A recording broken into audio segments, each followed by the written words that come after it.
Hello student, आज हम class 10th का भाग 2 क्षितिज में से पाठ 7 करेंगे। गिरजा कुमार माथुर जिसके लेखक हैं और इनकी कविता का नाम है छाया मत छूना। ठीक है, इसमें हम कवि परिचय कर रहे हैं बस अभी।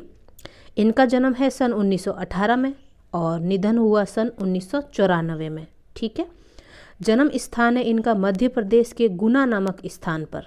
मध्य प्रदेश के गुना नाम का कोई स्थान है, वहाँ पर इनका जन्म हुआ। इनकी शिक्षा है एमए करी इन्होंने अंग्रेजी में और एलएलबी करी। कहाँ से करी? लखनऊ से। अब इनकी प्रमुख रचनाएं हैं इनका काव्य संग्रह है इनके। ठीक है, नाश और निर्माण, धूप के धान, शिला पंख चमकीले, भीतरी नदी की यात्रा, ये इनके हैं काव्य संग्रह। अब इनके नाटक हैं। नाटक का नाम है इनका जन्म कैद। आलोचना की है इन्होंने नई कविता सीमाएं और संभावनाएं, ये इनकी आलोचना है। इन्होंने क्या कार्य किया? इन्होंने कुछ टाइम तो वकालत करी, उसके बाद में आकाशवाणी और दूरदर्शन में ये कार्यरत रहे। ठीक है, इनका निधन हुआ 1994 में, इनका जन्म हुआ 1918। ये कवि का जीवन परिचय है। अब हम करेंगे कविता परिचय, देखेंगे। छाया मत छूना कविता के माध्यम से कवि यह कहना चाहता है कि जीवन में सुख और दुख दोनों की उपस्थिति है, यानी कि हमारे जीवन में सुख और दुख दोनों विद्यमान रहते हैं। विगत के सुख को याद कर, विगत यानी बीता हुआ कल जो बीत चुका है, विगत के सुख को याद करके वर्तमान के दुख को और गहरा करना तर्क संगत नहीं है, यानी ठीक नहीं है। हम तो कहते हैं कि मतलब बीते, अगर हम जो दिन बीत चुका है उसमें हम खुश थे तो आज हम उस दिन को याद करके और खुश होते हैं। लेकिन कवि के अनुसार क्या है?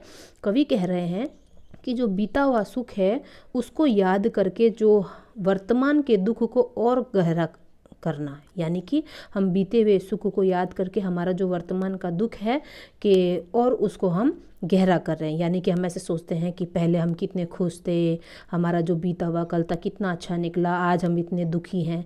ऐसा नहीं सोचना है कवि के अनुसार।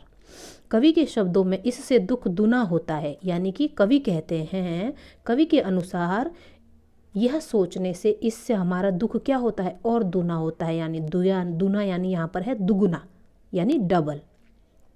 विगत की सुगत काल्पनिकता से चिपके रहकर, यानी विगत यानी बीता हुआ जो कल है, बीता हुआ जो टाइम है, उसकी सुखद काल्पनिकता से, यानी कि उसका जो अच्छा टाइम है उसकी हम काल्पनिकता से चिपके रहकर वर्तमान से पलायन की अपेक्षा, यानी हम उसको सोच के हमारा जो सुखद जीवन जो बीता है उसको हम अगर हम उससे चिपके रहेंगे तो हम जो आज हमारा वर्तमान चल रहा है, जो प्रेजेंट है, उससे भागना ठीक नहीं है। यानी कि हमारे जैसे समझ लो आज हम बहुत दुखी हैं, कठिनाइयाँ हैं, तो हम उसको तो फेस नहीं कर रहे हैं, हम पुरानी बातें सोच रहे हैं कि हम पहले कितने खुश थे, अच्छा था, है ना। तो वर्तमान से पलायन की अपेक्षा, यानी हमको वर्तमान से भागना नहीं है, जो हमारे साथ अभी प्रेजेंट में हो रहा है उससे हमको फेस करना है। ठीक है, कठिन यथार्थ से रूबरू होना है, यानी कि जो आज हमारा जो कठिन समय है उसको हमें भूलना नहीं है, उससे हमें रूबरू होना है, यानी उसको हमने फेस करना है। फेस करना ही जीवन की प्राथमिकता होनी चाहिए। यानी कि हमारा जो अभी कठिन समय है उसको हम कैसे करके, मतलब समस्याओं का कैसे समाधान करें, उससे हम कैसे फाइट करें, हम उससे कैसे लड़ें, उसको हम कैसे फेस करें, वो हमारे लिए बहुत ज़रूरी है।